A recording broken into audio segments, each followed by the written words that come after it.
وەختتان وەخێر خەڵکە کوردوار، ئومیدوارم لە هەرکوێ هەن ساق و سەلامەت بن. هەڵبژاردنەکانە عێراق دوێکە تەواو بوو. ئێمە ئەمشەو نەگەرەکمانە تەحلیلێکی ڕۆژنامەنگاری بکەین، ناوەی کە وەکو تەواوە و تەلەڤیزیۆنانەی کە دانیشن سەبارەت بە ئەوەی کە کێ ئەتوانێت ببێت بە نخستوەزیرە عێراق یا کابینێ دەوڵەت تەشکیل بدات قسە بکەین. ئەئتلاف سائرون و دەوڵەتە قانونە، نوری مالکیە یا کەسێک لە نزیکانە ئاغای موقتدا سەدرە. ئەوەی کە ئێمە بەلامان و گرینگە و مهمە و ئەبێت لەسەری قسە بکەین، مەسئلەیەکی مهمە کە زۆرینەی خەڵکە عێراق ئەم انتخاباتە بایکۆتەکەن.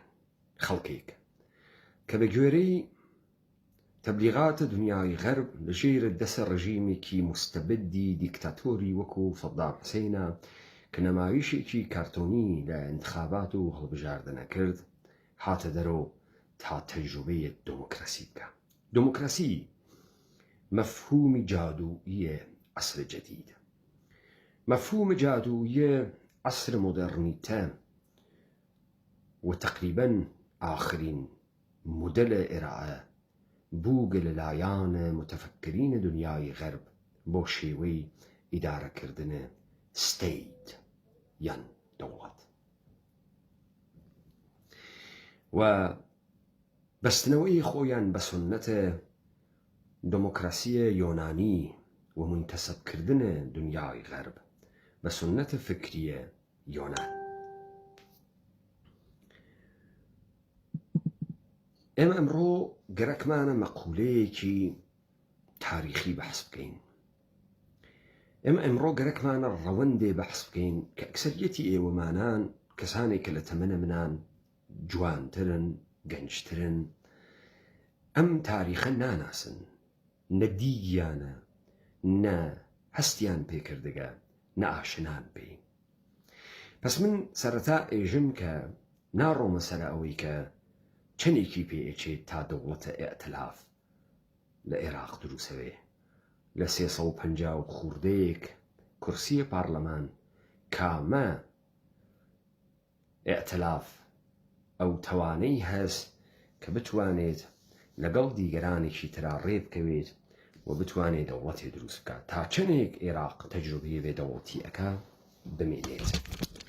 ئەمما ئەوەی کە مهمە و ئەوەی کە ئێمە ئێشێ لەسەری بوێسین، ئەمەسە کە مردمە عێراق بەشداری ناکەن لەم انتخاباتە و لە خەڵک ئەپرسن کە بۆ بەشداری ناکەن، بە تایبەتی لە مناتقە عەرەبیە عێراقا باس لەوە ئەکرێت کە بەشداربوون یا بەشدار نەبوونە ئەوان هیچ شتێ ناگۆڕێت. دەموچاوەکان دەموچاوە 18 ساڵە ڕابردوون، حیزبەکان حیزبە 18 ساڵە ڕابردوون. عێراقێک بووگە بە پێگەیە 200 حیزبە جۆرا و جۆر و دەمە ئەمانەوە لە دەمارە سەروەتە ژێرخانی و نەوت و داهاتە نەوتی و مؤسساتە دەوڵەتیەکەوە لە انحسارە ئەمانە و تەقسیمیەکەن لە بینی خۆیانە. مردم ئەو تەسەورەی وا لە دەوڵەت پێیاندا بوو، یەکەم تەجروبەی مردم لە جیهانە سێوەمە بە تایبەتی لە حوزەی وڵاتانە ئێمە ئەوەی کە تەرغیبی کردن و کۆرپڕیشن یان هاورد، یعنی کومپانیە نێودەوڵەتی هاتن و قەبارەی ئستەیتیاندانە لە وڵاتانە ئێمە بە خەدەمات دەستیان پێکرد. یعنی تەسویرە تۆ لە دەوڵەت تەسویرە نەهادێک بوو کە بوو تۆ بەهداشت تێرێ، پاکی و پختەیی تێرێ، بیمارستان تێرێ، لە کناریا تەعلیم و تەعەلوم تێرێت. تەوەهم، وەهمە کارمەندبوون، وەهمە مەعاشخۆربوونە دەوڵەت، وەهمە ئەوەی کە تۆ ئیتر خۆت ناڕۆیت بژی و ژیان خۆت لەم تەبیعەتە دەربێری بەڵکو دەوڵەتێ هەست تۆ بەهۆی خوێندنە چەند کلاس فێربوونە هەنێچت لە مؤسسات و دەوائریا کار ئەەکەی پوڵێکی فرە دەرتێری خەرجە خۆت و کەس و کارە خۆت ئەدەی و دەوڵەت لە کناریا شار دروست ئەکا بەرق تێرێ کارەبا تێرێ ئیمکانیاتی جەدید تێرێ جاددە تێرێ و ئەمانە ئەوێت و خەدەمات ئەوەی لە زێهنە مەردەمە ئێمە جێکەوتگە خەدەماتێکە کە نەهادێ بەناوە دەوڵەت ئەیکا ئەوەی کە ئەمڕۆ مردم لە عێراقا چاوە ئومیدی نییە ئەمەسە تۆ لە عێراقە ئازاد بوو بە دەسە ئیاڵەتە متحدەیە ئامریکا کە بە گوێرەیە ئامارە خۆی تا ساڵەکانە 2010 ئیعلامی ئەکرد 3 تریلیۆن دۆلار یعنی 3,000 میلیارد دۆلار پوڵی لە عێراق خەرج کردگە هەنووز خەدەماتە ئەوەڵیەی نییە بێهداشتی نییە بیمارستانی نییە بەرقی نییە ئاو کارەبای نییە مردمەکانی لە گێتۆکانە ژیانەکەن لە ناو فازڵا و زێرابە شەکرەکانە جۆرە حجۆرە بەغداد حکایەت لەم اتفاقاتە ناکەن ئێمە گەرەکمانە بزانین ئەم قسە کە ئەم مردمە کردی کە ئێژێ ئومیدێکی نییە بە هیچ گۆڕانێک و تەمام شعار دنیای جەدید گۆڕان لە تەریقە سنووقەکانت دەنگدان بوو بۆچی لە عێراق کڵەپسی کردگە بۆچی لە ڕۆژهەڵاتی نێوەڕاست کڵەپسی کردگە تێنە سەر مەقولەیەک بەناوە ئاڵتەرنەتیڤ بەدیل چییە ئەم مەسئلە مهمە بزانن ئێمەمانان کە لە دایک ئەوین لە پڕێکە چاومان ئەەکەین و تەکە دنیایەک مواجه ئەوین کە ئەم دنیا دروست کریاگە هاتگە و ئێمە ئەکەوینە ناوە ڕەوەندێ نازانین هەڵ نابژێرین لە پڕێکا لە بنەماڵەی لە دایکەوین غەنی وێت فەقیر وێت ژێرچەپۆکە وێت دەسەڵاتدار وێ لە دایکەوین ئەکەوینە ناوە ڕەوەندێک کە لە پێش و تەڕاحی کریاگە سەرزەمینێک کشوەرێک ئستەیتێک سیستەمێک قانونێک ئێمە هەڵمان نەبژارگە و ئێمە محکومین بەوەی کە ئەم ڕێگە ئیدامە بدەین ئیژی دەوی ئیمدادیە ئەها هەڕاکردنی کەس لە ئۆلمپیکا ئیمدادیە یعنی یەکی هەڕاکە 100 متر شتێواوە دەسی و ئەیداوە دەسی ئەوێکی ئەویش هەڕاکە بێ ئەوەی تماشای دوا بکە ئێمە وامان لێ قۆمیاگە ئەکسەریەتە بەشەریەت و ئەغڵەبیەتە بەشەریەت وای لێ قۆمیاگە لە پڕێکا چاومان کەوت و کرد و شتێکیاندا دەستمان وتیان هەڕاکە ئەمە شمول تەمام ئەبعادە ژیانە ئێمەکە لە باوەڕەکانمان لە ئەعتقاداتمان لە دینمان لە فەرهەنگمان لە زوانمان ئێمە هیچ کام لەمانمانە هەڵ نەبژاردەکە لە پڕێکا فڕەئەدرینە ناوە ئەم دنیا و لە پڕێکا ئەکەوینە ناوە سیمڕ و ڕاکەڕاکەیەک خۆمان خەبەرمان لێ نییە لە پڕێکا ئاوەڕ ئەدەین و دڵی غافە و تەمەن بەسەر هات واتە کەی دێتەوە تافیلاویم کەی دێتەوە لە دەسم چوو بەخوا هەرگیز نایێتەوە بۆیە جەهانە ئەمڕۆژ تووشە فەقیریە ڕەهبەرانە ئەخلاقی بووگە ڕەهبەرانە ئینقلابی بووگە تووشە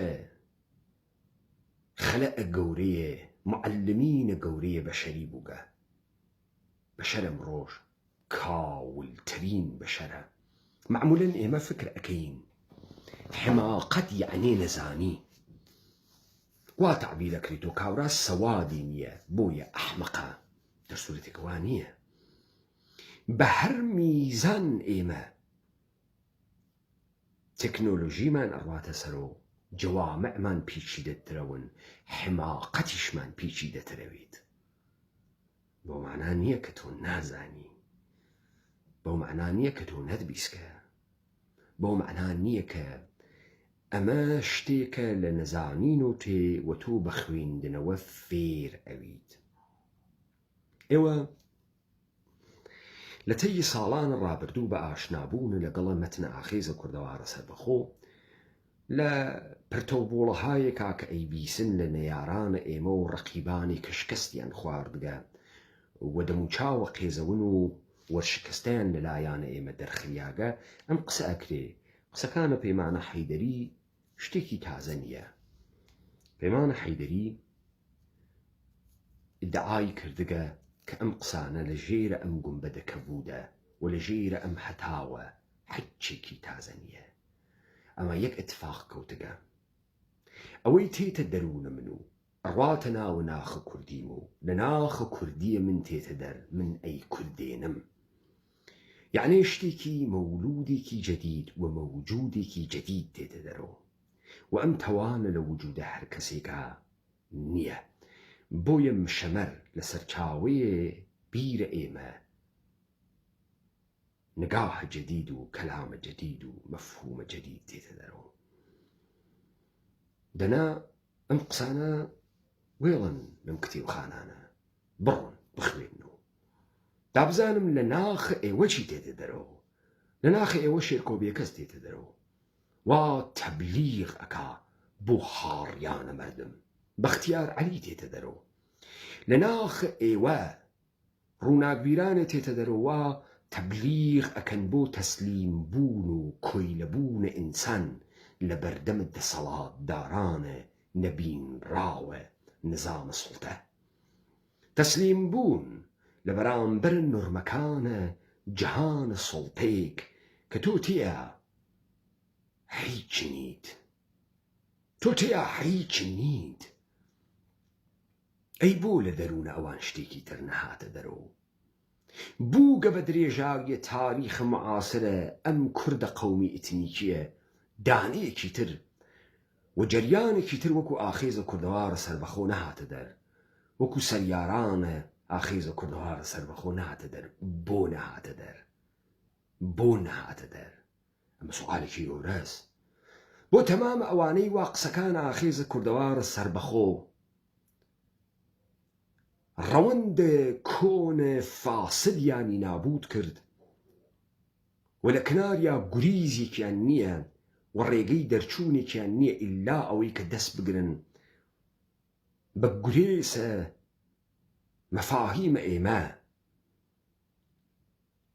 و ئەوەنەی تکرارکەنەوە بۆ خۆیان بێژن دانش و زانست مڵکە گشتیە لە دەمە پەیمانە حەیدەری کە تێتە دەرەوە ئیتر خۆی ساحێوی نییە.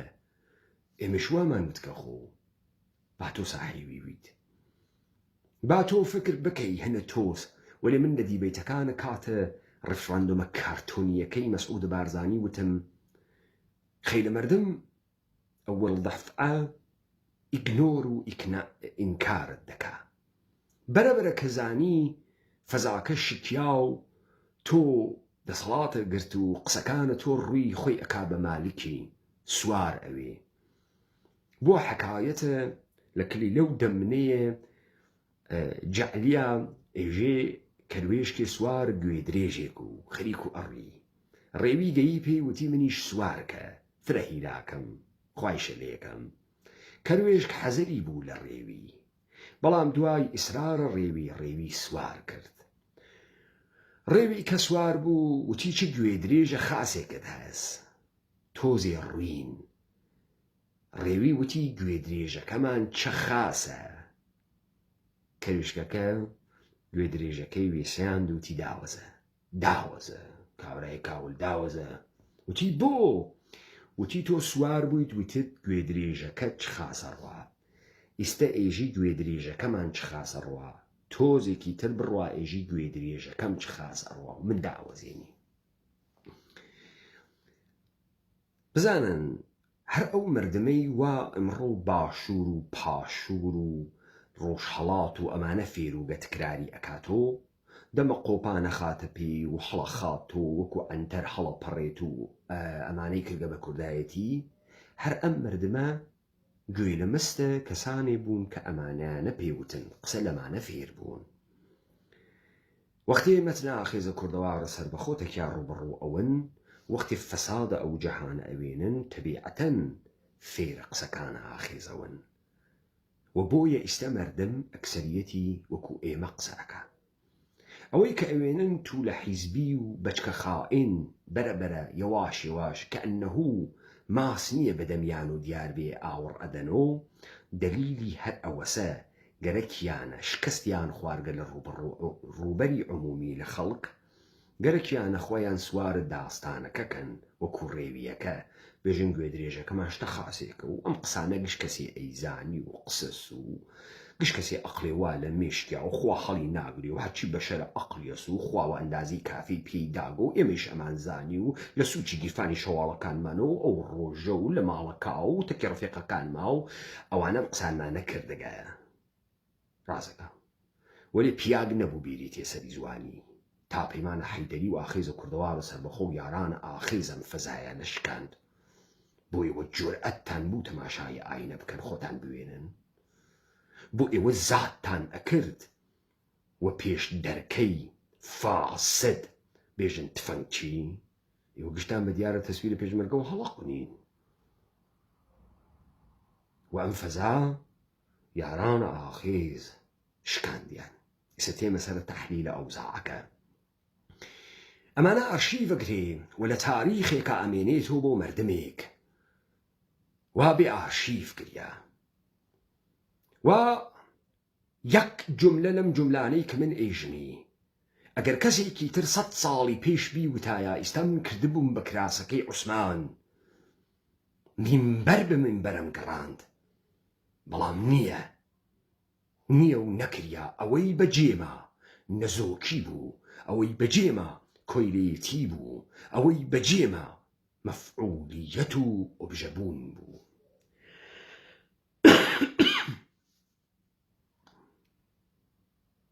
بۆیە من وەزیفەمە میراتێک بەجێ بێڵم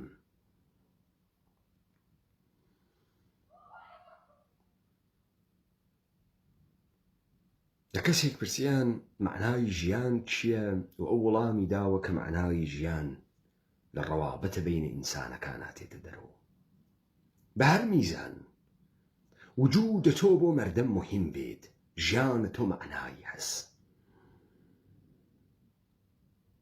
یارانە ئاخێزە کوردەوارە سەربەخۆ قەلبە تەپەندە و دڵە لێ دەرە ئەم سەرزەمینەنە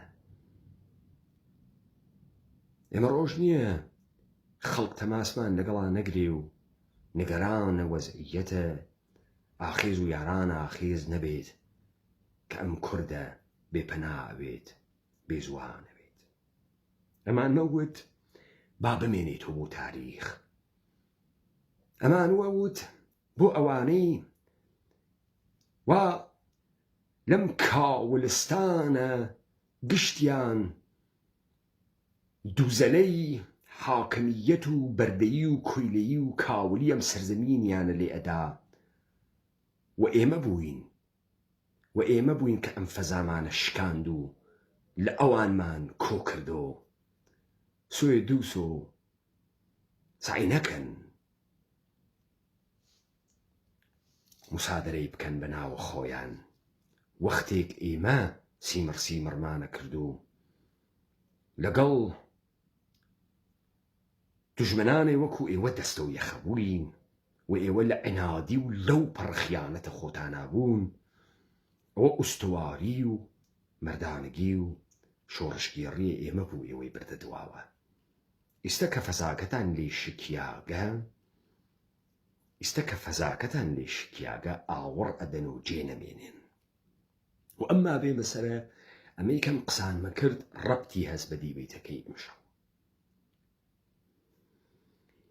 ئێمە لەگەڵ مەفهومە جیهانی سێ و جیهانی سێوەمە ئاشناین تەقسیم بەندیەکە وا دنیای غەرب کردی خۆیانی بە جیهان ئەوەڵ ئەمریکا ئەوروپای غەربی خۆیانی بە جیهان ئەوەڵ تعریف کردو اتحاد جەماهیر شەوروی رووسیە و ئەقمارە رووسیەی بە جیهان دووەم معرفی کرد مابەقی جیهانی بە جیهان سەوەم لە ئەمریکای لاتین تا ئەفریقا تا ئاسیا و تا ڕۆژهەڵاتە نێوەڕاستێک کە ئەمان ناویان برد بە جیهانە سەووەم تعبیر کراوە. بە ئێوە پۆشیدەنیە لە عەسر مۆدەرنیتا ئەوانەی کە هەڵگرە مەشغەڵە ئینقلاب بوون، جنبش و جەریانە چەک بوو کە لێو دوان لە مارکسیزمە معنای پەیا کرد و ئەمانە ڕەوەندێک بوون کە تا دەهەیە 1990 بەردنیا جەولانیانەدا.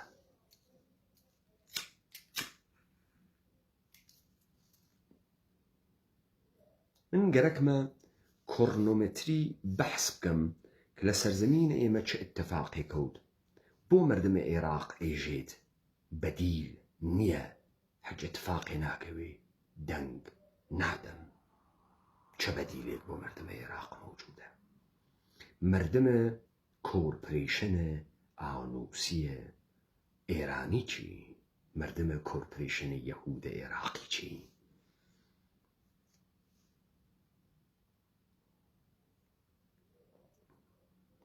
وەختێ مارکس سەوارە بەرمەوجە سۆسیالیزمە نەوپا بوو، کەشف مەقولەیەکیان کردبوو. لە عەسرە بەردەداری، لە عەسرە سەرڤنت و دێحقان و جووتیار کە تێپەڕین گەینە دەورانێک کە مەوجوداتێ دروست بوون بە ناوە کارگەر، کرێکار، پرۆلەتەر. چون عەسر عەسڵە تەحەوڵ بوو، گۆڕان بوو، شێوەی ژیانکردن و شێوەی بەرهەمهێنان گۆڕیا بوو و جەهان تەبدیل بوو بە بەرهەمهێنەر و مەسرەفگەر. ئەوجار بەرهەمهێنەر مهم بوو، بۆیە لەگرا تەشخیصیاندا ئەکسەریەتە کەسانێک کە لە ڕەوەندە تەغییرە جیهانە سوورەت ئەگرێت کە ئەتوانن لەم جیهانە جەدیدە ڕۆڵ بگێڕن لە تەغییردانە جیهان، ئەوەی کە مارکس بە ناوە تزە 11 وتی کە فەلاسفە تا بە ئیمڕۆ جیهانیان تەفسیر کردگە. مهم گۆڕانی جیهانە و ئەوە تزە 11 کە بە زوانە مارکس بەحس کریاوە.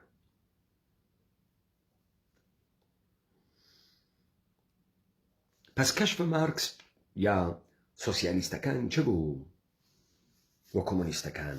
کەشف مردمانێک بوو کە ئەم مردمانە بەهۆی زوڵمێک کە لێیان ئەکرێت، بەهۆی ستەمێک کە لێیان ئەکرێت، پۆتەنسیێڵی ئینقلابیان هەست، ئەبن بە نیروی گۆڕان شەڕ ئەکەن. بۆیە شعارە سەرە مانیفێستی حیزبی کۆمۆنیست چ بوو؟ ئەوەی کە مارکس و ئینگلس نووسایان چ بوو؟ کرێکاران لەم مبارزە هیچی لەدەست نادەن بێجگە لەوەی کە زنجیرەکانیان ئەدڕێنن. تەمامە تئۆری بافیە مارکس دەرخستن نەوع زوڵمێک بوو کە نظامە جەدید تحت ناو سەرمایەداری بە بەردەگانە جەدید کە ناویان کارگەرە تەحمیلەکە. پس لەگرا ئیتتفاقێکەکەوێ ئەمانە معتەقدن بە گۆڕینە شکڵە جەهان، بە دروستبوونە شار، کارخانە، بە بەوجود هاتنە تەبەقاتە ئیجتیماعی، سەرمایەدار، طبقەیە متوسط یا مامناوەندی یا میدڵ کلاس و طبقەیە کارگەر. ئەکسەریەت لە ئانە طبقەیە کارگەرە و ئەم زوڵمە ئەوێتە هۆی قیام. ئالەگرا ئەم تیکە تەوەجۆ بکەن لەسەرە زوڵم، ستەم، ئیستسمار بوێسن. پس دۆزینەوەی طبقەی کارگەر دۆزینەوەی ئینسانگەلێک بوو کە لە ژێرە ئیستسمار و زوڵمە قەراریان گرتگە. تئۆری ئەمەسە کی ئەتوانێ ئینقلاب بکە؟ کێ ئەتوانێت ئەو پۆتەنسیەڵە شەڕیە بوێ تاتەکە قدرەتت دەوڵەتا دەربکەوێ ئەو بەشەر لە مەردمێک کە ئیمڕۆ زیایی ئەکا ووا لە ژێرە تەبعیز، نابەرابەری، ئستسمار وە فەساد. ئەوە کێز تەبەقەی کارگەرە.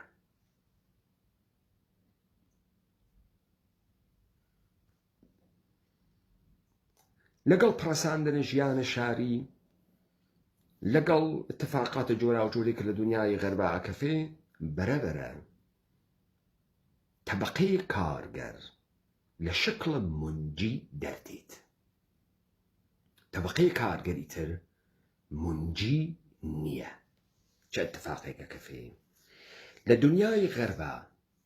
دنیای غەربا تەحوڵاتی سوورە دەگرێت، جەریاناتە سندیکایی دروست ئەوێت. ئەوەی کە ڕابرت میشلێرز لە تەحتە ناوە جنبشەکانە بەحسیەکە کە هەر جنبشێک کە ناچارە بەڕێخستنە خۆی ئەوێت تووشە بڕۆکراسی ئەوێت، دووچارە ڕەحبەران ئەوێ و ڕەحبەران لە بەربەرەکانی دەسەڵاتە هەمان قەوانە کۆن لێ ئەدەنەوە، دەرنەتیجە لە مەردم لە جنبشێک کە خسکیانە سەرڕێ و بزوتنەوەی کە خسکیانە سەرڕێ فاسەڵاگرن.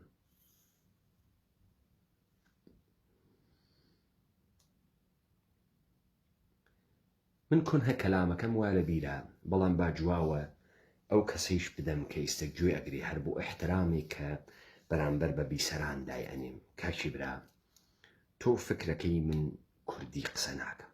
ئەوڵە نێمە زوانێکمان بە ناوی کوردی نییە، ئەمە یەک، وەێ با هەر بەم ئستدلاری خۆت و دەست پێ بکەم.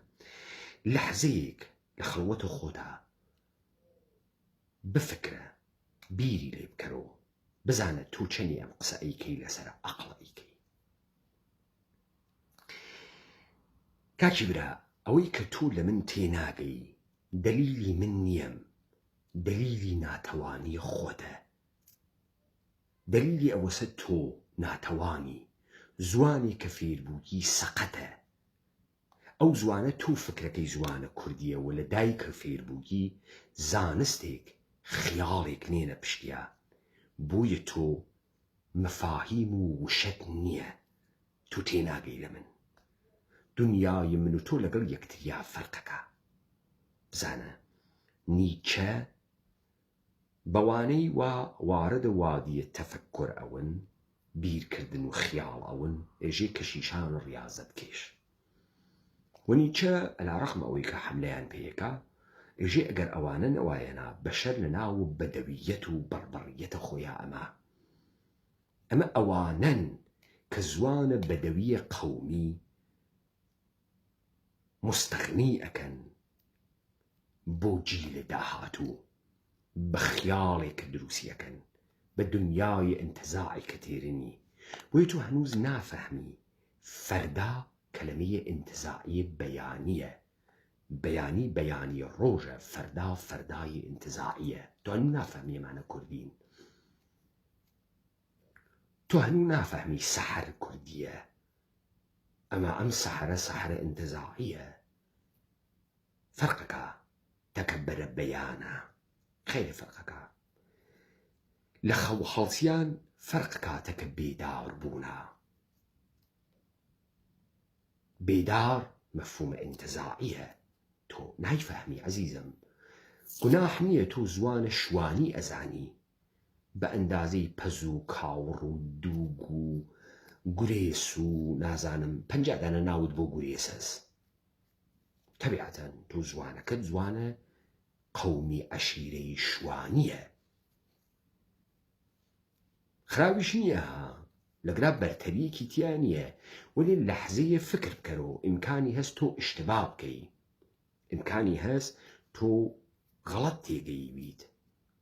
ئەتوانی فشار بۆ خۆت بێری، ئەتوانی محاولە بکەی لەم دنیا تێبگەی، ئەتوانی تۆزی خیاڵ بفڕێنی، ئەو وەختە ئەتوانیت بفەهمی.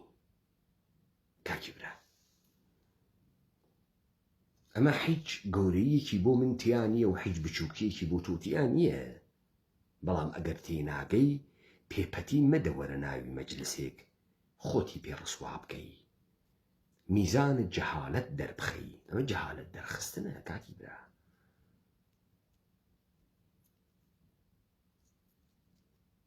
ئێمە خۆ هەر قەوانە کۆن لێ نادەینەوە بۆ تۆ دەی تۆزی بڕۆ زەحمەت بکێشە تۆزی خیاڵە بفڕێنە تۆزێ محاولە بکە ئەم زوانە نەزۆکە سەقەتە خراوەی کە هەسە گەورەی کەی پانوبەرینی کەی دوو خیاڵ بدەی بەدەمیۆ دوو چمکە تازە بەی پێی مستەغنی کەی گەورەی کەی تا کاورا بتوانێ فکر بکاتۆ بەم زوانە بیر کاتۆ سەوداوی بوێ خیاڵی بوێ تەوجۆکە یاڕیان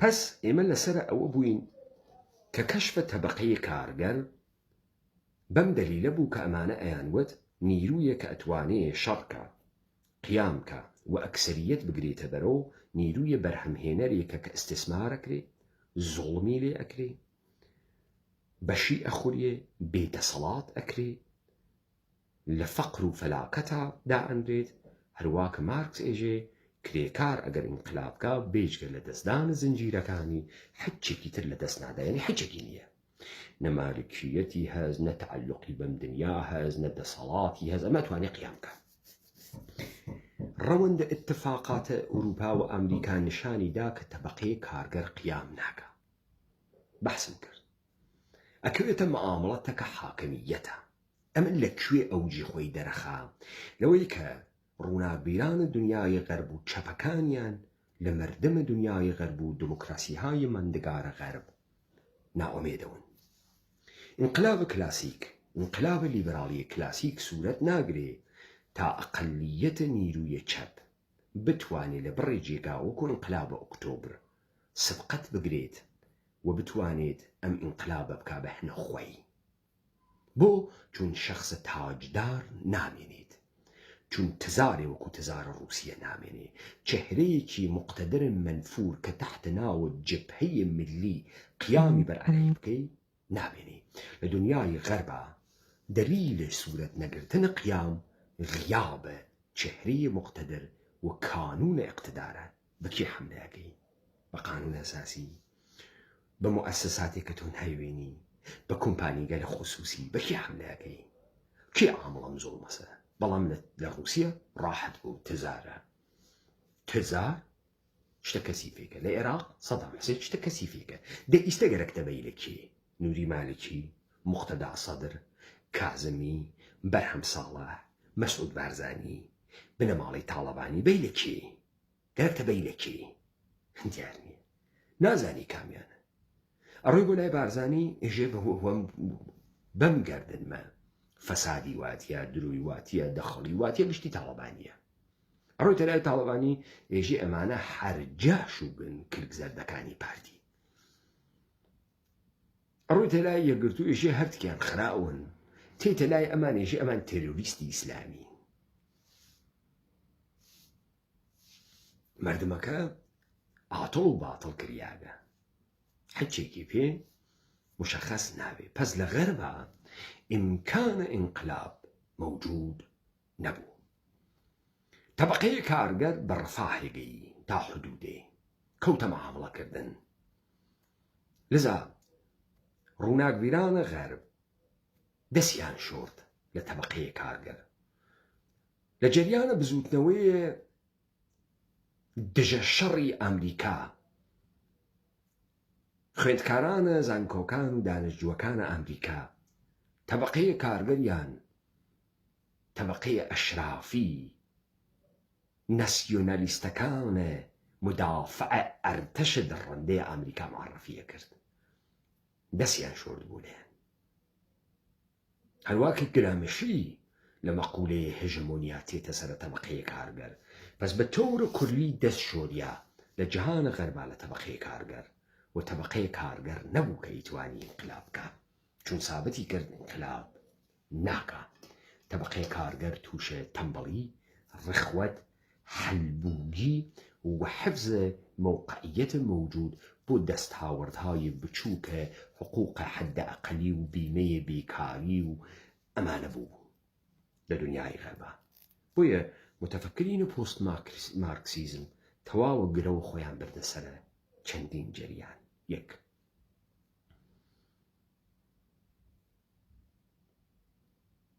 دانشجویان خوێندکاران ژنانە ناو ماڵ ئەمانە کێ بوون؟ ئەمانە لەو جێگانە حزوریان بوو کە کانون و قدرەت نەبوو لە کارخانە کانون و قدرەت بوو هیچ کام لە ئینقلاباتە ئوروپا ئینقلاباتە دەروونە محیتە کارخانەیی نەبووگە حتا کۆمۆنە پاریس بەڵکو ئینقلاباتە شارین وتێمە سەریان ئالگا اتفاقێکی ترەکەفێ ناگەهان متفەکرینە دنیای غەرب کەشفەکەن کە چاوە ئومید بۆ ئینقلاب جەهانی لە غەرب ئیشێ بوەسرێت کانونە تەوەجۆه ئەوێتە کوێ ئەوێتە جەهانە سەووەم لە دەهەیە دوای جەنگە جەهانیە دووەمە لە ئاغازە شەڕ ساردا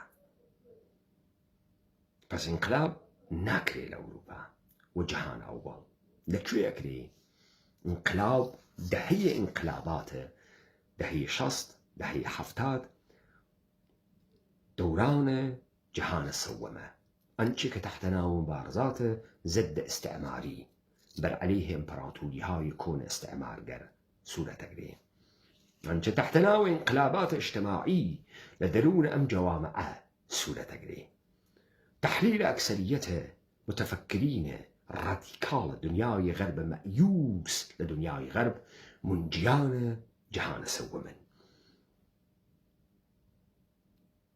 ئالەگراسە کە تۆ ڕەوەند شتە باحاڵیەوی لە دنیای سێوەمە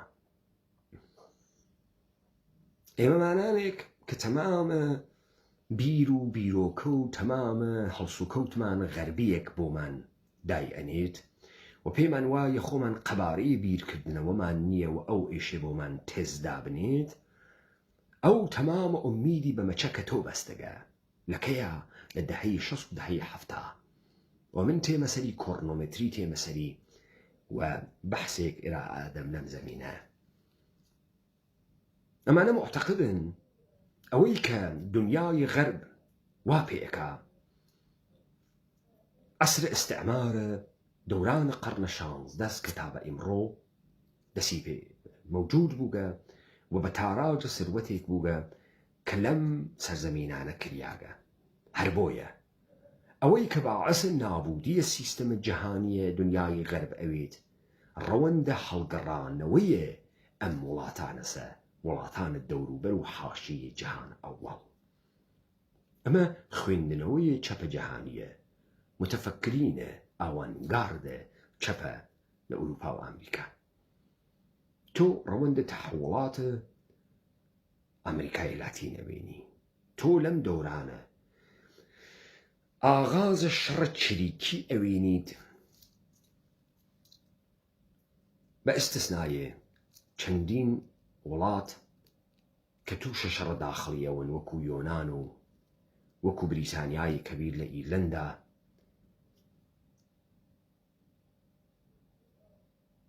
تۆ ڕەوەندێک ئەوێنی لە دەرگیریهای چریکی فەزای سوارە هۆ هۆشمین ئێوە ئاشنان لەگەڵەمە شوانپەروەریش گۆرانیەکی هەست لەسەرامە هۆ هۆشمین شعارە دانەجوەکان و خوێندکارانە دنیای غەرب بوو لە دەهەی شەسا پس ئەمە تەبەقەیە کارگەر نەبوو لە دەهەیە شەسا نەمایشە ئێعترازاتی کرد ئینقلابی کرد بەڵکو جیلێکی جەدید بە وجود هاتن بەناوە دانشجوو خوێنکار ئەمەی کە لە جامعەی ئێمە ئێستەیشە خوێنکاران و بزوتنەوەی خوێنکاران هەست مەحسوڵە دەهەیە 50 60 و 70 ئوروپا و ئەمریکاس کە نەمایشێک بوو کە تەئاترێک بوو هیچ ئینقلاب نەبوو و هیچ جدی نەبوو و هیچ کانون قدرەتیان مەوردە هەدەف قەرار نەدا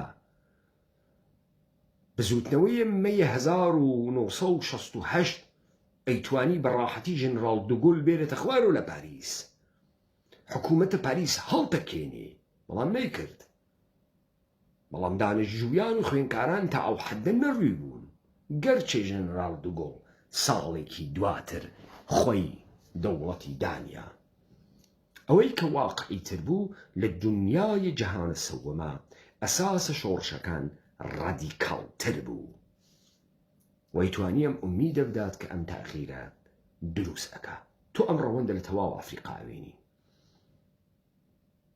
مرزبندية كبين دو قطبيبون جهانا سوية تدري تو أمر وندا لكوباويني فيدل كاسترو أصلا نيرويكين تشابنية أصلا فيدل كاسترو أصلا كومونيستنية تحليل تمام دبلوماتا كان أمريكاية كوانا كوبا در مورد جنبش فيدلستية كوبا أو نيك فيدل كاسترو تشابا وكومونيستا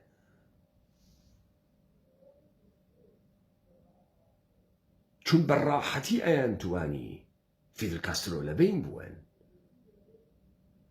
فيدل كاسترو خوشي تام 1960 نازانيك كومونيستا أما الروند اتفاقاتك كأروات برو جنبشي كي اعتراضي لدانشجوي كي دانشگاي هافانا لبنمالي كي زميندارا بناو فيدل كاسترو كسري كي سودائي هس وتواني كي سخنراني هس بتفكرات براكندي خوي ناقهن لمسيري قرار اقريت كبعدن خوي بعنوان كومونيزم اوينيتو اما بشيوي خوي بشيوي خوي اما ستازه 1960 الولايات المتحدة أمريكا بالتحريكات المختلفة كلفيدل كاسترو يكا وحد برچسب تشابو كومونيستي لإدات تأخري كاسترو خوي باور يكا وأوجي أقاتا بكار هاوردن تبعيديان كوبا لجريان خليج خوكاكانا لصالة 1961 روند كوبا برو أم مسيرة أوات كاتفاق كفي جريانكي تشريكي چگوارایك بصدو چلو چوار چریک خوی و کل اوج قدرتی عبی بسی صانفر کوبا اگرن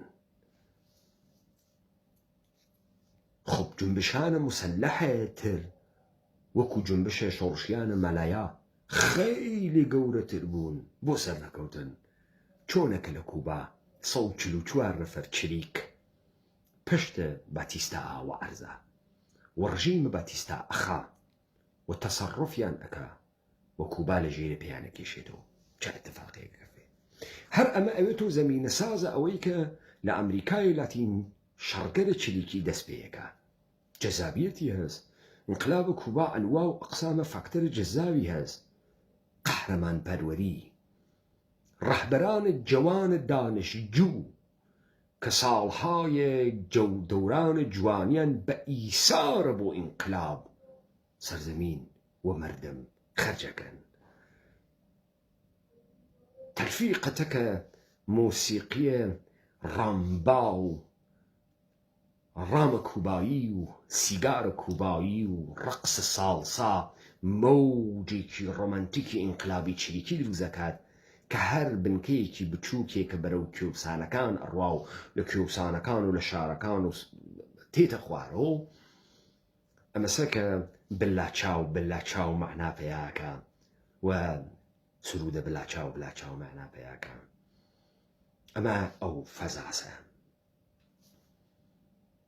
هر جروبيكي بتشوك برواتنا وكيوبسان دوا أتواني بجذبني روي الدحقان وجوتيار بيت خوارو وفتح شاركان بكا أمر وندا لأفريقيا لأمريكا لاتين كلن شكست أخوا سرى تشغوارايش لسري دان ريت سرى كشيشة كولومبيايي لسري دان ريت وتنيا جريانك أمينيتو وإدامة بياكا وتا سالكان بيشوتريش بهمو كشكاني وموجود بو وماوا فرككان كولومبياو شرايط استثنائية كولومبيا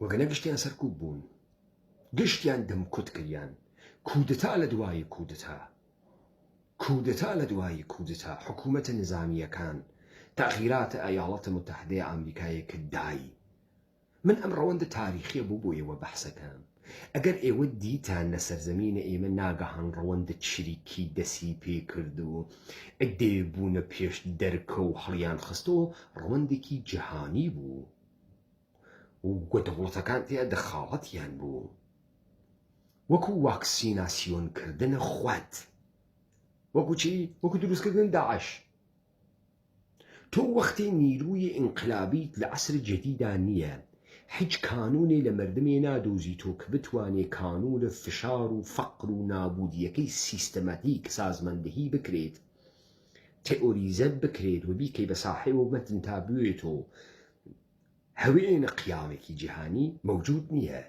لذا ئەوروپا و ئەمریکا چی ئەکا؟ تێت لە بەشە خارجیهای معتەرزێکە وانە ناوی ئەوروپا و ئەمانە لە حاشیە جەوامع ئەوروپان پۆتەنسیێڵێکن ئەتوانن جەوامع ئەوروپا بەنەخەجەر و جەریانە داعشیان بۆ دروستەکە بە سەدان و بەدایانیان بەسیجەکە بەرەو سووریە بەرەو عێراق و لەوێ دەمیانە کوتێ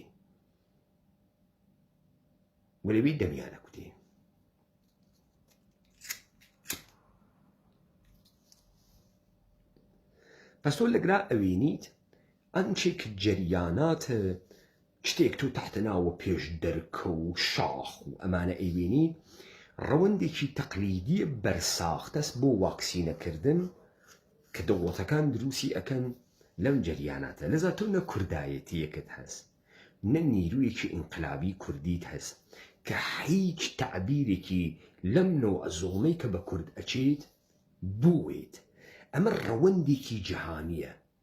ڕەوەندێکی جیهانیە کە لە ئەوروپا بە سوورەتە تەعاتر و نەمایش و ئاعترازاتێک کە لێو دوا سەری ئەخواتە ناوە ئەوەی کە ئینقلابە فەرهەنگی کریاگە و داستانی سەر دەرتێری لەم کاولستانی کە دانیشتجوویەکان ئەبنە ڕەهبەری کە ئەمڕۆ ئەیبینن تا عەسر تاریکە 1970 تاریکترین عەسرە تاریخ، عەسرە شکنجە، عەسرە قەتڵعام، ئەسڵە بێسەر و شوێنکردنە ناو ماشینەکانە، ترۆلگەرە خیابانیە کە دەستگاگە لە ئەمنیەتی ئەیکەن، ڕەفاندنگەن جۆرا و جۆر. ئالەگراسە بۆ ئەوەڵین بار ئەتفاقێکە خفێ ڕەوەند مبارزاتە چریکیە کە ئیلهام گرتگن لە ئەنوا و ئەقسامە مبارزاتێ وەکو کوبا، وەکو فلستینیەکان لە دەهەی 1970 ئیلهام بەخشە جەنگە چریکین کێ مناڵەکانە ناوە ئوردوگاکان، مناڵەکانە ناوە شەقام، مناڵە بێدای کوباوکەکان، مناڵەکانە ناوە ئوردوگای ئاوارەکان، مناڵە بێهوڤیەتەکانی فلستینی. شەڕە ڤێتنام، شەڕە کۆرە،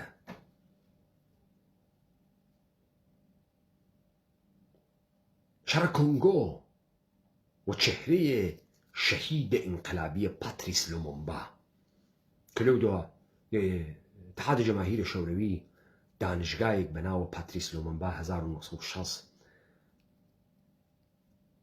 بۆ محەسڵین و دانیشتجووەکانە جەهانە سێوەم لە ڕووسیە دروستەکە. شەڕێکە مستەقیمەن ڕووسیەتیا دەخاڵەتەکە لە کۆنگۆ، اتحاد جەماهیرە شەوروی بە هێزە نظامی. ئەمە ڕەوەندێکە کە تۆ مشاهدەی ئەەکەی و هەروە کە من وتم ئێمە لە پڕێ کاتێنە ناوە داستانەکە. ئێمە فکرەکەین مەسەڵەن جەلالە تاڵەبانی ئینسانە عەجیب و غەریب و بێگوگە فرە فکری لە کورد کردگەسۆ و تویاگەسۆ لە ناوە کووردا و حاڵی فرە خراو بووگە و کوورگەلوو نەفەری جەم کردگەوەکو خۆی. نەخیر، ئەمانە بەرساختەهای دەوڵەتهای منتەقە بوون لەسەر مەوجێکی جیهانی کە مەشەیە خۆیانیان واکسینە کردایە. خۆ ئێستا من دوو ڕەوەندم بۆ ئێوە بەحس کرد. بەخشە ئەوەڵ کێ ئەتوانێ ئینقلاب بکە؟ تەبەقەیە کارگەر.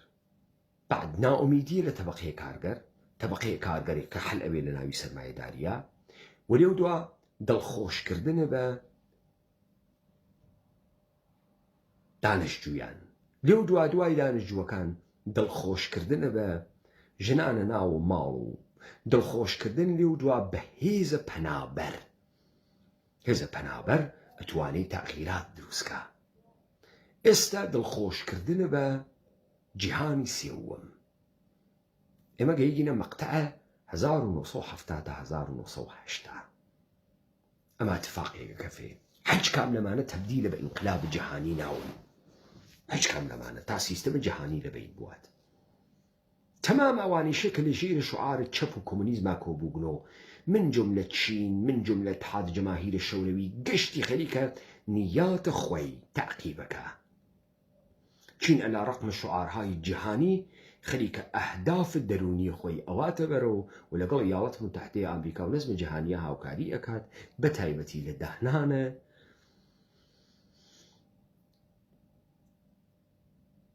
نظام جدید جیهانی یا نظم نوین جیهانی New World Order.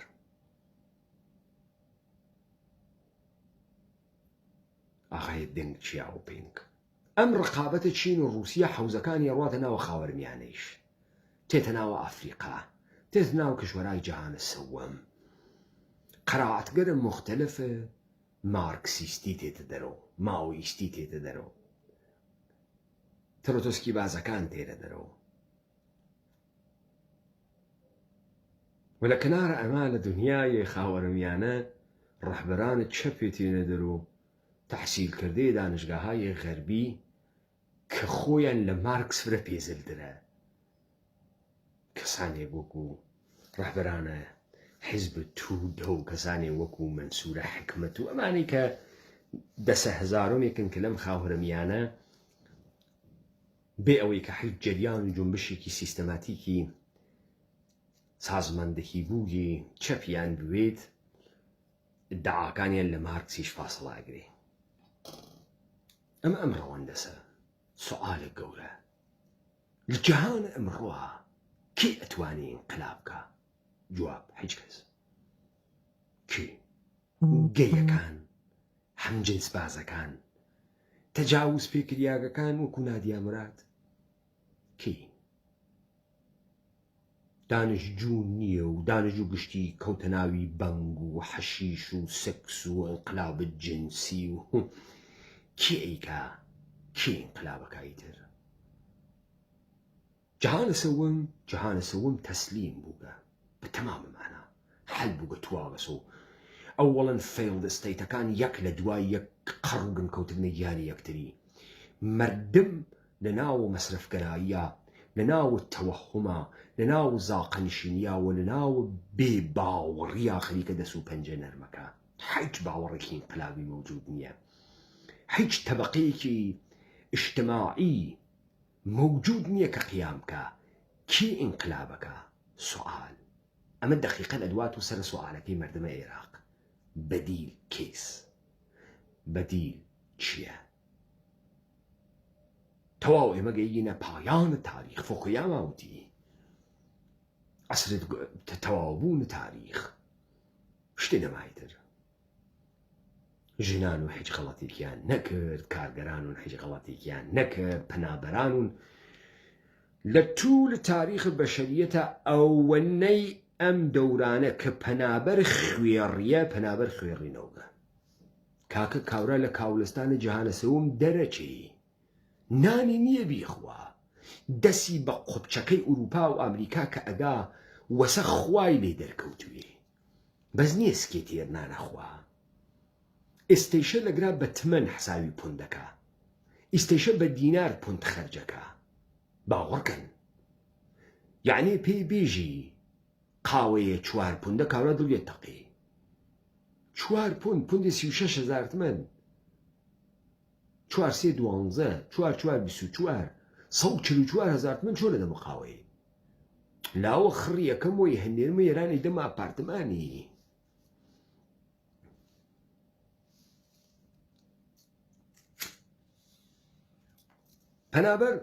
پەنابەر ناتوانێت ئینقلاب بکە ئەوە نەبوو نەسڵی دووم و سێومی پەنابەرەکانیان هەنارد بۆ ناوی داعش گەتۆنشینەکانە کەنارە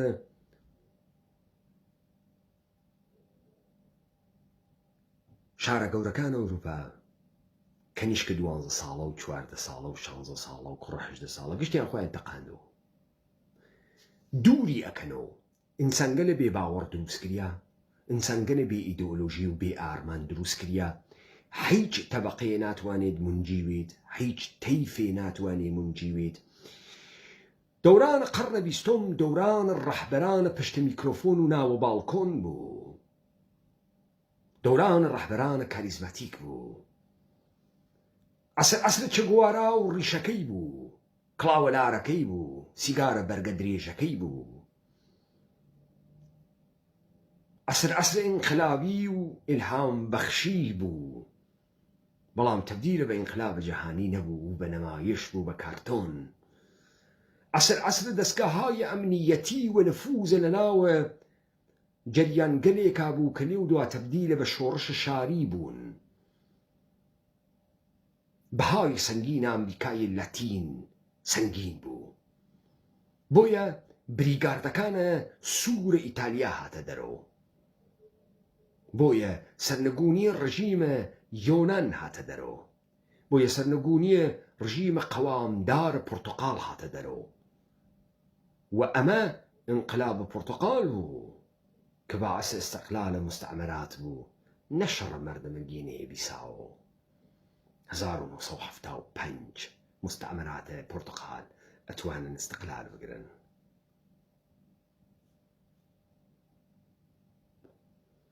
ناگەهان شەڕ و جەریانە چریکی لە شاخ لە کێوسانەکان دوای شکستە لە ئەمریکای لەتینە تەغییر پێیاکە و تێتە ناو شارەکان. ئەوجە ئەمە لە ئێتاکانە باسکە ئەوێنی کە ئەدمیراڵ برانکۆ ئەکوژن. تۆ لە ناوە شارە گومنامی، احتیاجە بە هێزێکی گەورە نییە، بە تەدارکات و بە لۆجستیک نییە، بە پورێکی کەم لە بێناوی شار و گومناویە شارە زەربەی گەورە ئەتوانی بۆشێنی، زەربەی دەنگدار ئەتوانی بۆشێنی. عسرە چریکە لە شاری دەست پێیەکە ئێتاکانە باسک. ئەرتەشە ئازادی بەخشە ئیرلەند لە ئۆلستەرا، بریگاردە سوورەکانە ئیتالیا، وا ڕئیس جمهورە ئیتالیا 1973 گەر اشتباه نەکەم تێڕەکەن. عسرە بڕینە بانکەکان، دەورانە بڕینە بانکەکان، بردنە جەوامع غەربی بۆ شەرایطە ئینقلابی، و ئەمە بە بڕینە بانکەکان تەعقیب بکرێت.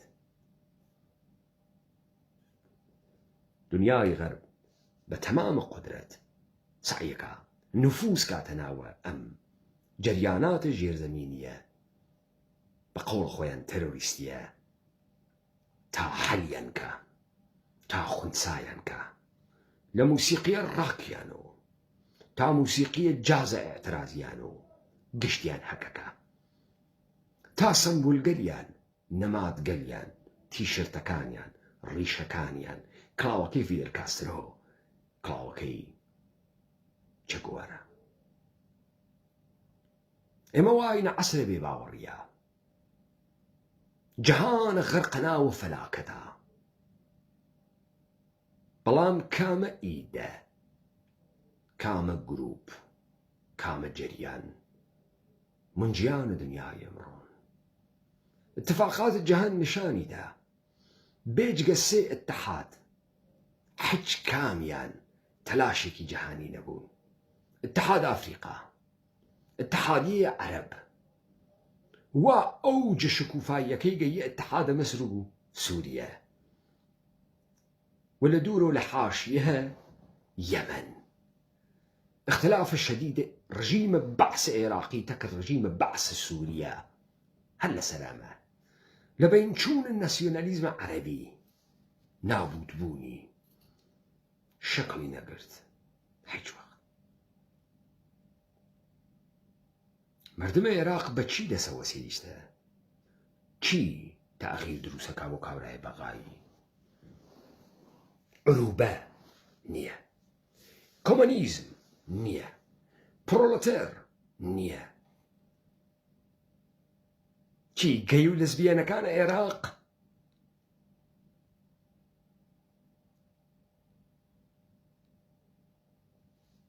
کێ؟ ئەمە ئەو سوالە سەرە.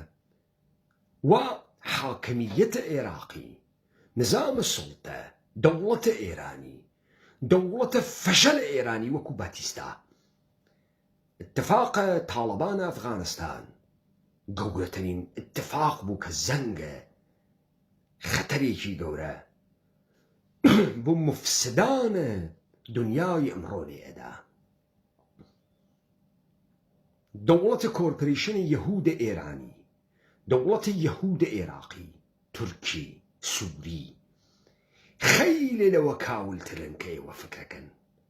بە ئەندازەی ڕژیمەکەی باتیستا فاسدن، هەر وەکو ڕژیمەکەی ئەشرەف غەنی.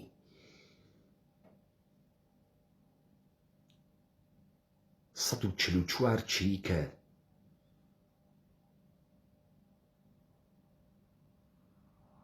چە گووارە کوبایان فەتح کرد. بۆ لەبەرەوەی فەساد تا بینە قاقای ڕژیمە باتیستا چوو بوو. حامیانە باتیستا تەنپەروەر بوون، لەزەت تەڵەب بوون، لاپەق نەبوون. ئەو نەقنیان وەڕۆن هەنوویوە تاقەتیان نەوتەکان بخۆن. لە مەئموری لێ ناڕازی بوو تا بازرگانی. لە حەلیمە کوردستانە لە کۆرپۆریشنە عێراقی ورد و درس لە یەکتری قینیان دێ. گشتی ماندووە، لەم فەسادە ئەمیقە ماندووە.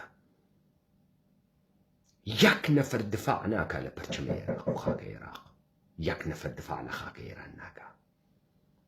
اتفاقات و مانوڤرگەلە ئەخیر دەرگیریگەلە لەفزیە فیمابەینە جمهوریە ئازەربایجان و دەوڵەتە ئێرانی سابتی کرد شتێ بەناوە ناسیۆنالیزمە ئێرانی مەعنایی نییە. لە زەهنە هیچ کەسێکا کە خۆی بە ئێرانی ئەزانێ، کەسێ خۆی بە ئێرانی نازانێ. هەرچی فشە فشیان کرد نەیگرت، نایگرێ. وای لە کامە دەورانە کێ ئەتوانێ ئینقلاب بکە، چی ئەتوانێ ئینقلاب بکە، چی ئەتوانێ لە وەزعیەتی مەوجودی کەسیفی ئیستەیی گوزەرمەند بە. جواب ئەم سوالە مردمە عێراقە کە بەشداری ناکات لە هەڵبژاردنە، چون باوەڕمەند نییە تەغییرە ئیجادەکە تاکوێ ئەڕوا. دەفعەیە بەشداری ناکە، دوو دەفعە بەشداری ناکە، دەفعەیە سەوەم خەڵکە عێراقیشی چی بکە. تەولیدە نیرویە جەدید دەوێت. ئەو جۆرەی کە لە ئۆرۆگۆ بوو، لە ئۆرۆگۆ دوو حیزب حاکم بوو وەکو یاوڵەتە متحدەی ئەمریکا. ناگەهان جەریاناتە چەپە ئینقلابی کۆمونیستی هاتنە بەرەو و ناگەهان بازنەکەیان گۆڕی. لە سەرزەمینە ئێمە چه اتفاقی بکەفێ. ئەم ڕەوەندە جەهانیە وا قەتع ئومیدی کردگە لە هەر ئینقلابێک. چه اتفاقی بکەفێ. دانیژوو فاسد تابینە قاقا، دانیژوو کاول تابینە قاقا، پول پەرست، هەل پەرست، گەڵ پەرست لە تەمامە دنیا. کابرا دانیژووی دانیشگا ئازادە، دانیژووی دانیشگای ئامریکاییەکانە. دەفتەری خەرج کردگە ببێ بە دکتۆر تێتە دەرەوە ئەوێ بە گورگ گەرەکێ مردم هەڵدڕی بووگە بە دکتۆر لەبەرەوەی دەست کێشێ بە کەنیشتی خەڵکیە. نەوگەسە دکتۆر بێت و چ بوارە مفت دەرسی نەخوێنگە، پولی داگە دەرسی خوێنگە. دانیژوو کاول کێ گەی و لزبیێنەکان ئەمانە وا جەهان نیشانیانەدا و لە چەپەڵەمەیەسی بەدەمی و سنووقە دەنگدان دێ ئەوە خەڵکی دەنگی نەدا. دەوڵەتە عێراق نامەشروعە بە ئیعترافە خۆیان ژێرە 40% دەنگی داگە. تو بێژە سەرەوەی 40%. تو دەوڵەتێکت مەشروعە بە 40% دەنگ دەرە ناو جامعە، ئەی تەکلیفەم 60% دەوێت و چیوا دەنگی نەدا. کێ نوێنەرایەتی ئەم 60%دەکە؟ ئەگەر تۆ بە بێزافێ 50 بێزافێ 1 ئەیوەیتە بەرەوە ئەم دیموکراسیدا. یا ڕژیمە عەلیە خامنەئی و دەوڵەتە ئانوسیە یەهودە ئێرانی، دەوڵەتە تابینە قاقا فاسد، دەوڵەتە کۆرپۆریشنە فاسدە ئێرانیەک کە مردمە سەرزەمینە ئێمەی نابود کردگە. تەکە چیان مواجهە؟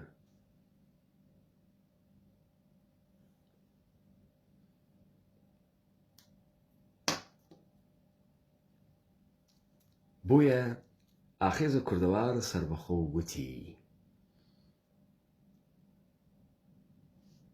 وەختە خۆی فەنۆن کاورای کاراییبی ڕەشپێس لە دەورانە ئەوجە شەڕە مستەعمراتیە کە پشت ئیمپراتۆریە فەڕەنسا و بریتانیا ئەشکیا فەنۆن کتێوێکی موسا بەناوە دۆزەخیانە سەرزەوی. دۆزەخیانە سەرزەوی منزور لە خەڵکە جیهانە سەوەم بوو، ئەمانەی کە وابەستە کریاگن، ئەمانەی کە خوێنە دەماریان مژیاگە، ئەمانەی کە سەروەتیان بە تارا چووگە قیام ئەکەن و جەهانە غەر بە کێشنە خوارەوە. دۆزەخیانە سەر ڕووی زەمین نەما. بۆ ئێمە وتمان کوردستان جەهەنەمترین جەهەنەمە کوردەوار و ئەمە ئینسانە کوردیە، ئەمە ئینسانە کوردی و ڕەنجە ئینسانە کوردیە وا ئەم جەهانە ئەدڕێت و تاکە ئاڵتەرناتیڤە شکەندنە نظامە سوڵتەس دەردێکی گەورەز بێهۆڤیەتی، دەردێکی گەورەز نەبوونە قەرار و استقرار، نەبوونە قاچێ لەسەر بستێ لە خاک، دەردێکی گەورەز بێشوناسی، بێمقداری بۆ ئینسانگەلە سەرزەمینە ئێمە وا لە نەزەرە نظامە سەڵتەی جیهانی هیچ نین، کێچن مەڕ و ماڵاتن، ئیمشیان لێ بدە و بیان خمکێنە. خەڵکە ئێمە ئەمڕۆ بە لێشا و دەرەچێ، سوورەکان ئەو سەرزەمینە جێتێڵێ دەرەچێ، ئەوەی بۆی بکرێت دەرەچێ، ئەوەی بۆی نەکرێت تووشی کائبەی دەرونی بووگە. ئەمە ئەتەقێتەوە. ئەمە چۆن ئەتەقێتەوە؟ ئەمە دەقیقەن لەو سەروبەندە ئەتەقێتەوە کە ئاخێزە کوردەوارە سەربەخۆ لە وەختێکی دروستە هات. ئینقلاب تئۆری گەرەکە، مەتنی گەرەکە. بۆیە کورد مەتنە کوردی هەست. ئەمڕۆ لەم جەهانە کە گشتی یەک کاسە کریا بەسۆ، ئەمڕۆ لەم جەهانە وا دنیای غەرب و متەفەکرینەکەی قەتع ئومیدی کردگە لە نیرویە کە بتوانێت هەڵقەیە سوڵتەیە نظامە سوڵتە بشکێنێت لە فەرامۆش خانەکەی سەرزەمینە کوردەوارە. ئەمە ئیدەیە کوردی بوو وەچی کرد، گەورە بوو وەگوتی ئەمە جەهەنەمیانە سەرڕووی زەمینن، ئەمە سەرزەمینە کوردەوارەوە ئینسانە کوردیە. لە ئاست و ئەستوری زۆڵمێکە لە سڕینەوەی وجودە ئینسانە کوردی و کوردیە تا قیامەکە. و ئەمە تەنیا جەریانە گەورەیەکە کە ئەتوانی ئەم تەحوڵە دروستکە. بۆیە ڕەوەندێ ئاخێزە کوردەوارە سەربەخۆ حتمەن ڕەوەندێکی جەهانی ئەبێت و حتمەن کانون تەوەجوهە هاڕیاگەکان و ناوئومیدەکانە دنیا بەرەو خۆی ڕاکێشێ. حتمەن ئێمەیە ئینسانە کوردی لە ئەووەڵە وتم، لە ئەووەڵە مەتنە ئاخێزە وتم سەبەبێکی بوو ئەم گشتە ڕەنجەمان پێدریا. تەبەقەیە کارگەرە خوێڕی نەیتوانی، نەیکرد. کارمەندگەلە ئیجتیماعی و خەدەماتی نەیان کرد. جیهانی سێوەم بە تەورە کولی نەیتوانی. جیهانە کودەتا، جیهانە شەڕ.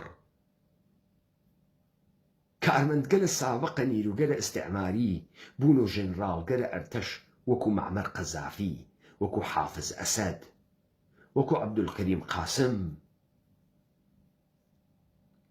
ئەمانە دەرەجەدارانە ئەرتەشە ئیستیعماری بوون. لێو دوابوون بە ڕەهبەرانە ناسیۆنالیستیە کۆرپۆرێشنە بەرساختەیە عێراقی و سووری و میسری و لیبیایی و بعد بوون و ڕەهبەرانە مونجیە مردمە خۆیان بەرساختەکانە دەسە ئیستیعمار، پۆلێن کراوانە دەسە ئیستیعمار، دەسە نظامە سوڵتە تا عێراقێ دروستکە، تا ئێرانێ دروستکە، تا ئێران، تا تورکیە دروستکە، ئستەیتە بێ دەوڵەت، ئستەیتە بێ ملەت دروستکە.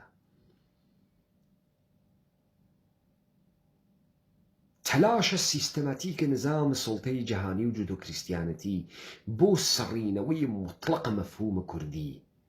ئەو تەلاشە بوو و مەرگە خۆیانی لە پێشە.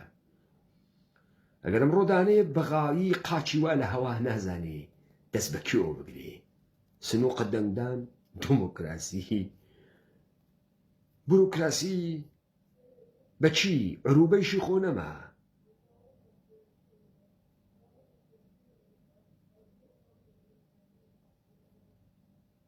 تەنیا کەسێ لەم جەهانە و تەنیا مەجموعەیەکی گەورە لەم جەهانە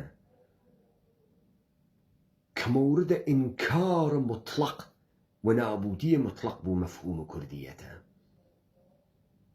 و ئەمە دوو هەمین اتفاق تاریخە ئەکەوێت کە ئێمە ئینسانە کوردی تاریخ سازەوین ئەم بەدیلە مەوجودە هێزە گەورەیە ئینسانە کوردی و جەهانە کوردی بە تئۆریە کوردیەتە ئینقلابی خۆی دێتە مەیدان وانە مەیدان و ئاڵتەرناتیڤە ڕووخاندن نظامە سڵتەس ئەمە ئەو شتەسەوە ئەمانە نە پێشبینیان ئەکرد نە فکریان ئەکرد پس ئینسانە کوردی زەمانێک زوهوری کرد کە هیچ نیرویەکی شۆڕشگێر لەم دنیا نەما بوو هیچ کانونێک نەما بوو کە متەفەکرینە دنیای غەرب بێژن ئەمانە کانونە تەحول و قانونە ئینقلابن نەما بوو إلا ظهور جهان كردي أما اشتوى كمن بحثم كرد بس فيلد ستيت عراقي لبرزخ خويا أبينيت فساد تابين قاقاي أشيت وبراحتي إنسان كردي أتوانيت مأمنيك بيت بو پناه مردم بيد صلاته بغا مردم بيد صلاة تاران اسطنبول دمشق وما بقي شاركانة الدنيا إما أقرب جيماين أما رسالتي شي قوري تاريخي من لسرشان هس هلواك مردم الروسية فكركا مردم الروسية رسالة قوري تاريخي بوغا تا تهديدات جهاني لبين بوا لبروي هم نابلئونيان شكستا وهم هتلريان شكستا ولمن بأيوي جم وبأيويش روج أول وتم لم جهانة فقط كرديته إنسان كردية وجهان كردية كم مشخلة آقرة شورشة قورية جهاني بر عليها أم ظلم سيستماتيكو تواندنوي سيستماتيكو نابودي سيستماتيكا بس الأمقوي زمينة لا يواقش